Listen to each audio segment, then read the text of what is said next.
Hey, what is going on? It is 12 noon on Friday, which means it's time for this week's episode of State of Real Estate. My name is John Carissimo, and this show is brought to you by the Tampa School of Real Estate. We're here every Friday, 12 noon Eastern time, to help you mastermind and understand how to grow your real estate business to that level of success it is that you desire out of real estate. So that's what we're here to do every Friday, to help you grow your real estate business. Make sure you're subscribed to the channel, hit that little bell icon so you don't miss out on any of the updates that we have, because we're constantly posting videos. And today's topic is going to be on open houses.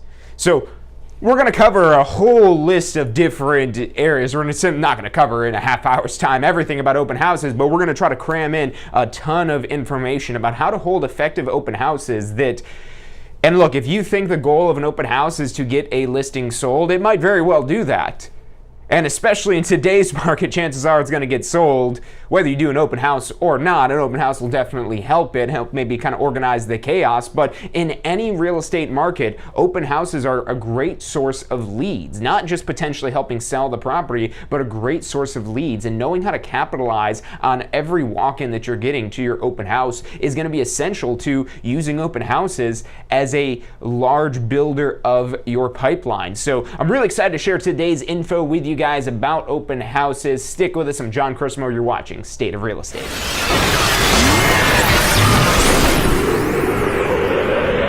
You are watching State of Real Estate. Every Friday at 12 noon Eastern time. Grow your real estate business. You're watching State of Real Estate.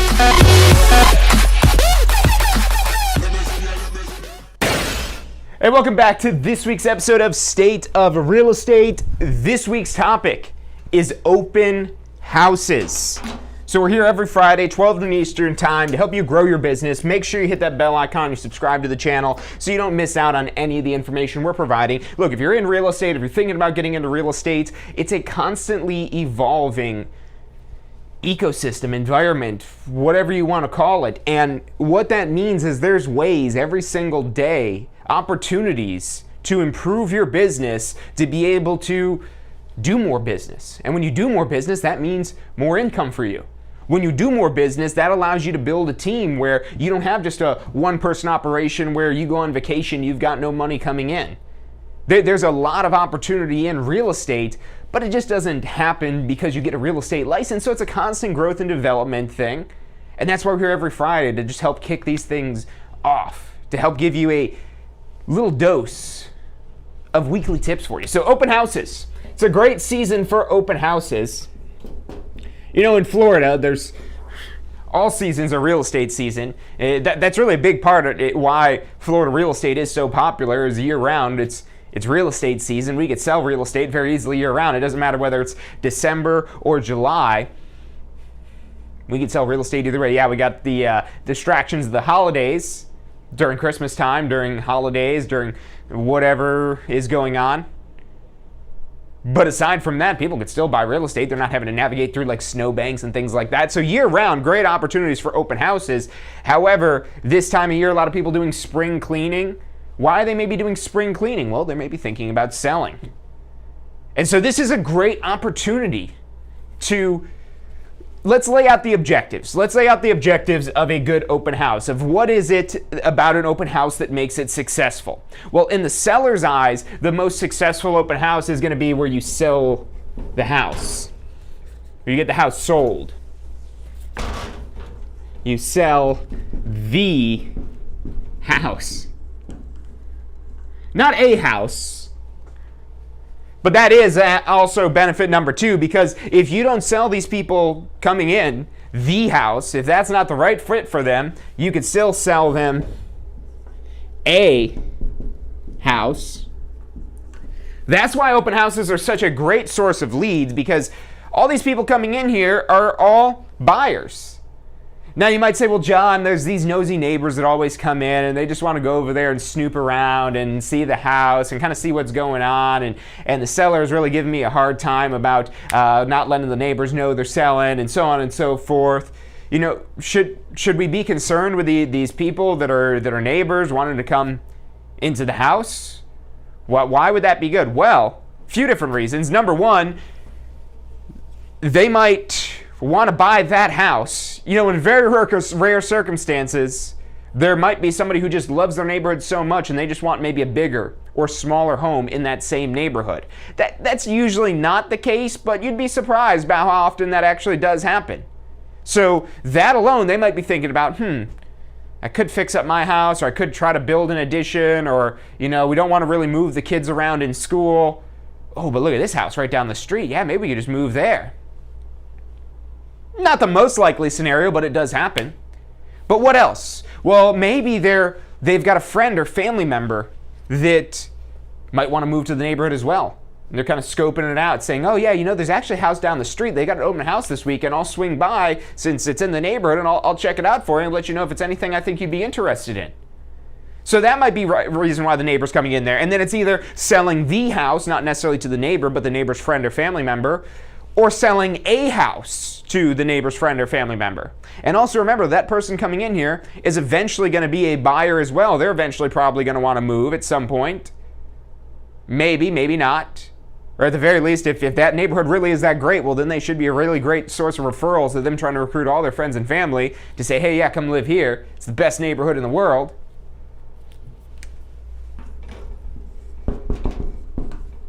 But let's say one of those nosy neighbors coming over there. They're coming over there because they want to see how this property compares to their property. Sure, they could see it from the outside when they're neighbors. They could probably drive by it all the time. Or maybe not. Maybe it's even tucked away on another street that they never even really visit.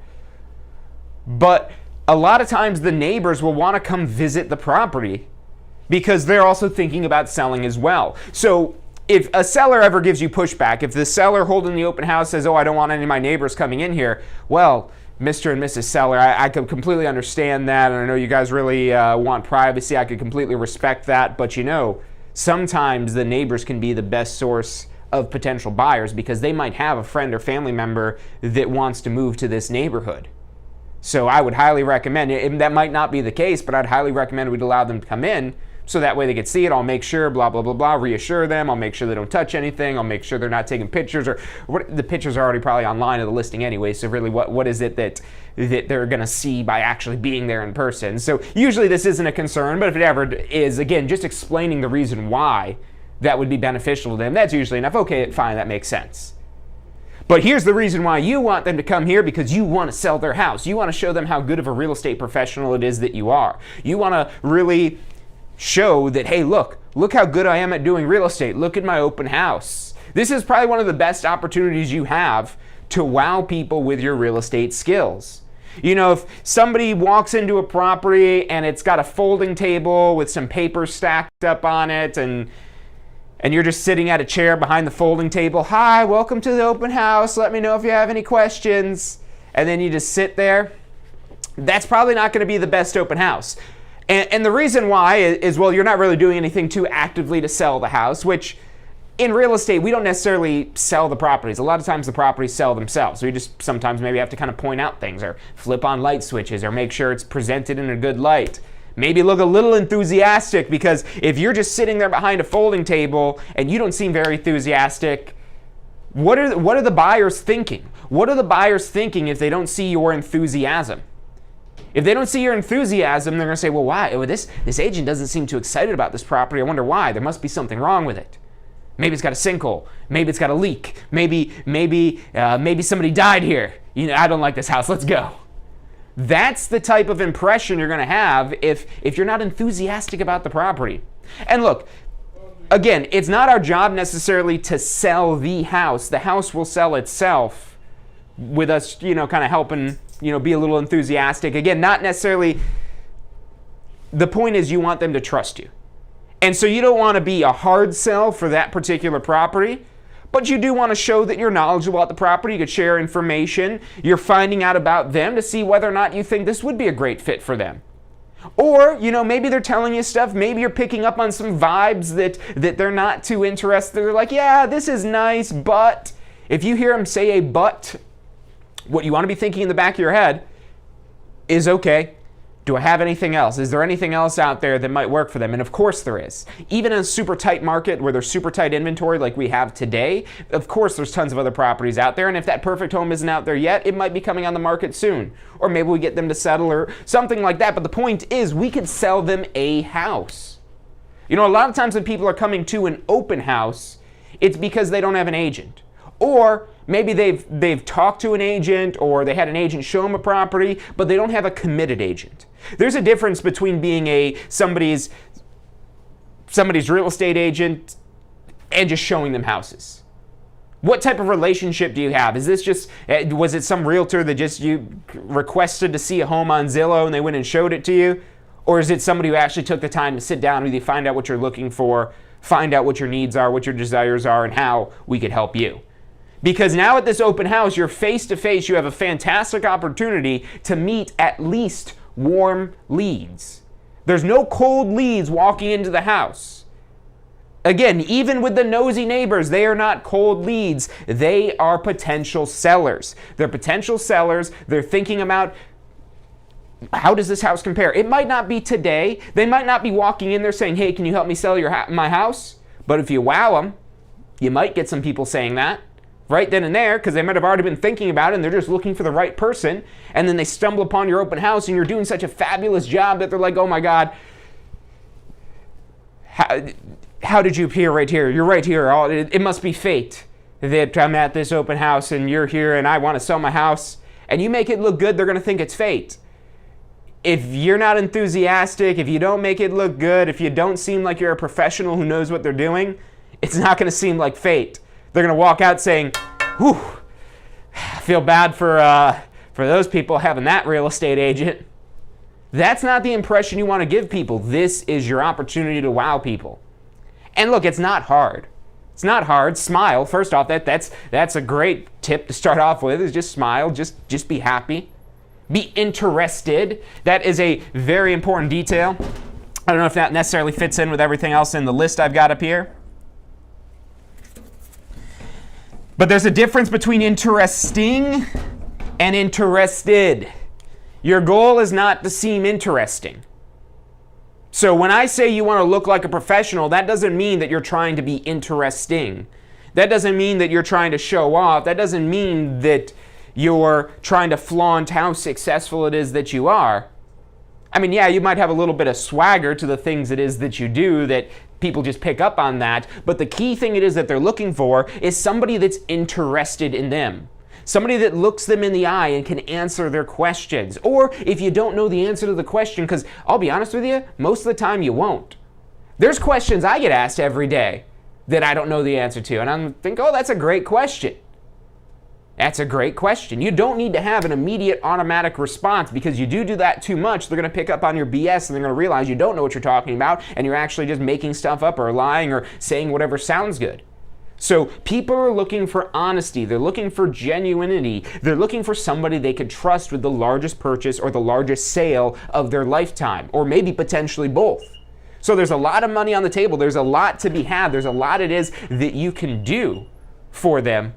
But if they don't see you in that positive, enthusiastic light, they won't feel that way. So stick with us. We're going to take a quick commercial break. I'm John Crismo. You're watching State of Real Estate. Have you completed your post-licensing education yet? Look, I know you're probably thinking, hey, it's not my renewal deadline. I don't need to do post-licensing yet. But look, here's why you want to do post-licensing as soon as you've got your real estate license, as soon as you're able to take post-licensing. It's not just another course about arbitrary laws that you're never going to use again. It's about real-world, usable topics that'll help you grow your real estate business, to help you take it to the next level. Look, let me ask you this one question. If this course helps you close just one deal, if you get one extra deal from post-licensing, is it worth the investment? I'd say it is. We get paid pretty well, so one deal means a lot of money. Check out postflorida.com. That's postflorida.com for the full details about post-licensing. State of Real Estate. Every Friday at 12 noon Eastern Time. Grow your real estate business. You're watching State of Real Estate.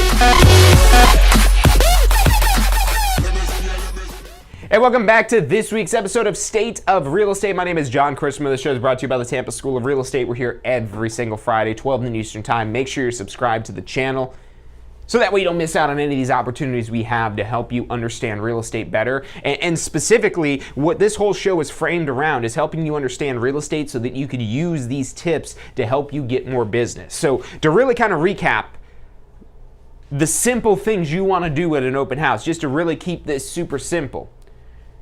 Ideally, especially for the seller, you sell the house. That's a miracle when that happens. Now, in today's market, a lot of times you hold an open house right away as soon as it's listed. This is a lot more likely to happen. Yeah, because that's probably the time when the buyer, just because there's so much interest and so much demand right now, probably will go visit it at the open house or sometime during that time. So the odds of this happening right now are so much higher. So that alone is a reason why, if a seller's giving you any sort of pushback on an open house, hey, I completely understand. And maybe it's not that we don't do an open house, but we just do a managed open house. Maybe an appointment-only open house if they give you any sort of pushback, rather than just, hey, a free-for-all, come on down, let's cram in as many people as we can. That'd be great, too, if you've got the manpower, literally, because if you're just, with the way the market is today, if you've got a property that's appropriately priced, you're going to have quite a few people that are interested lining up at an open house. And especially in a market where there's a lot of buyers like we have today and we have a shortage of sellers, this is really a goal that is a lot more likely to be guaranteed business. You know, buyers, there's a lot of things that, if we just look at the statistics at any point in time, it takes on average 3 times longer to work with a buyer compared to a seller. Open houses, listings in general, are your best way to get more listings. Having listings are your best ways to get more listings. And one of the ways you can showcase that listing and also showcase how your organization, your brokerage, your team, your brand excels at real estate. That is a great opportunity to showcase that. So think that's what you're on and trying to do. You're doing that, and they're already interested in the house. So you don't have to be any more interesting. The most interesting you have to be is be enthusiastic and look like you know what you're doing. That's it. You don't need to brag about what you do or how much stuff it is that you've done unless maybe they ask you. But be confident. When you're confident, they'll pick up on, okay, this person seems to know what they're talking about here. But what they're really going to be interested in is somebody that's interested in them, where you're asking them questions, and not just simple yes or no questions that are very dismissive and don't further a conversation, but open-ended questions that will get people talking to you, that'll get people communicating with you, that will get them telling you about why they're at this open house and what it is they're trying to do with real estate and what it is that they need and want, and so on and so forth. You start to build that relationship. That is the first steps to business. You don't have the relationship, it's going to be very difficult to find business. Whereas once you start to develop relationships, that might not be business right then and there in that moment, that today they might not be buying the house, but you can still sell them another house, anything in the MLS, anything out, any of your other listings you might have. If you've got other listings, then you got the chance to maybe double your commission, or even if it's in the MLS, or maybe there's even a for sale by owner that's willing to pay a commission that you're able to find a deal for. Or maybe that for sale by owner that somehow still has their property on the market, and you're wondering, well, how is it that your property is still on the market? Oh, that's right, you're a for sale by owner, so you must be doing a terrible job marketing it. You got to clean that up and not say that in that type of tone when you're trying to get business from somebody that's maybe a for sale by owner. But that's another way to maybe find sellers. But look, if you don't want to cold call for sale by owners and try to convince them why they should pay you rather than try to do it on their own, and if you don't want to cold call expired listings, the next best way to get seller leads is through open houses. So pay special attention to the people that are coming in there. Now, if they're renters, you still have the opportunity to sell them the house or sell them a house, but if they own property and they're at this open house, that means they're thinking about maybe selling their property. They might not buy this house, but they probably will buy a house, but before they do that, they need to sell their house. A lot of potential business for you, a lot of potential transactions if you could capitalize on it. Key thing, the most important thing I would say is to be interested. Ask questions. Practice asking questions beforehand. Before you start have people showing up at your open house, have a list of questions that you could drill with maybe somebody else. If you've got a buddy doing this open house with you, ask the questions to each other so you can be ready when people come in, you know things to say. Because when you know what to say, it looks like you know what you're doing. And guess what? When you ask questions, you don't do all the talking. They do all the talking. And they're feeding you all the information you could use to better understand how you could serve them and how you could help them. So key thing, be interested. You're going to have live, warm leads in front of you. Be interested. Find out. Try to get as much information as you can, because the more information they give you, the more they're opening up to you. And the more they open up to you, the more it is that they trust you. The more it is that they're going to be comfortable using you, because they don't want to share their whole life story with another person and start all the way from scratch and from the beginning. So it's he or she who has the best relationship will win. Whoever it is that has the best relationship in real estate usually is going to be the winner in the end, if there's at all an opportunity where they might be considering some other agent. So if you understand that that is the goal, that's what you want to focus on, is being interested, because that is what will facilitate that relationship. That's what's going to give you the information that's going to make your job easy, because you'll know exactly what's going on, because you've gotten so much information from them. A lot of times when people might say things at first, it might not be the full truth, it might not be everything, it might have some more strings attached to it, but the more it is that they open up to you, the more it is that they tell you, the better it is that you'll understand, the more it is that you'll be able to serve them, because you'll understand how. If you're not quite sure what the next step is, keep asking questions. Keep finding out what it is that they're looking to do, that they want to do. What is their timeline? Where is it? Who is it? All those what, where, when, why, and how. You want to find out as much as you can that could possibly be relevant to their home buying experience. The more info that you gather, the better equipped it is that you'll be to effectively serve them. And they'll better understand where it is that they're standing, because somebody might not have asked them all these questions. And so you're helping them work through it in their own mind on the spot there. And again, that's going to help them trust you, because now it's almost like you're a counselor for them. And they're coming to you, asking you for advice because you gave them such a great advice already. But you're not going to give them great advice if you don't know what advice to give them. So focus on being interested until you figure out what that next step is going to be. If you do that, whether this is an open house, a buyer that you're just talking to on the phone, a seller, a friend, a family member, anything like that, focus on being interested. Gather as much information as you can, and the more information you gather, it'll eventually get to the point where it makes sense and you know what those next steps are. So look, that's about all the time it is that we've got for today. Look, if you guys want more episodes on open houses, on working leads, on sales skills, whatever it is, make sure you hit the thumbs up button for today's episode so we know which topics it is that you guys like, and we'll do more of those. Because ultimately, at the end of the day, we want to help you, so we need to know what parts of your business it is that need help. So let us know, hit that thumbs up button, and if you're ready to start your real estate career, if you don't even have a real estate license yet, call us up, visit our website, tampaschool.com. If you need to do post-licensing. If you're brand new to real estate and you haven't done post-licensing yet, everything in real estate is going to make so much more sense once you complete post-licensing. Your pre-licensing course focuses on a lot of laws and rules and basic information that tells you how to practice real estate legally, because that's what the Florida Real Estate Commission is most concerned with before they give you a license, is that you're not going to do any danger to the public. But now when it comes to actually making money with your real estate license, running it like a business rather than just a hobby, that's where post-licensing is going to build the foundation for you. So where any training you get from your brokerage, any training you do on your own, when you're watching these episodes of State of Real Estate, it's all going to make much more sense, because you'll be ingesting this at such a higher level, because you'll have more of the basics mastered. So if you haven't taken that fundamental post-licensing course yet, it's required for your first renewal. So this provides you for your renewal credit for your 45 hours that you need for your first renewal deadline. You can take it as soon as you've got your real estate license. And if you don't have your license yet, we actually have great bundle packages that include the pre-licensing course, our post-licensing course, and all of our PassFirstTry.com exam prep study tools. So if you're interested in more info on that, call us 813-333-2676. Again, that's 813-333-2676. That's all the time we've got for today. Thank you guys for tuning in, and I'll see you next week. Have you completed your post-licensing education yet? Look, I know you're probably thinking, hey, it's not my renewal deadline, I don't need to do post-licensing yet, but look, here's why you want to do post-licensing as soon as you've got your real estate license, as soon as you're able to take post-licensing. It's not just another course about arbitrary laws that you're never going to use again. It's about real-world, usable topics that'll help you grow your real estate business, to help you take it to the next level. Look, let me ask you this one question. If this course helps you close just one deal, if you get one extra deal from Post Licensing, is it worth the investment?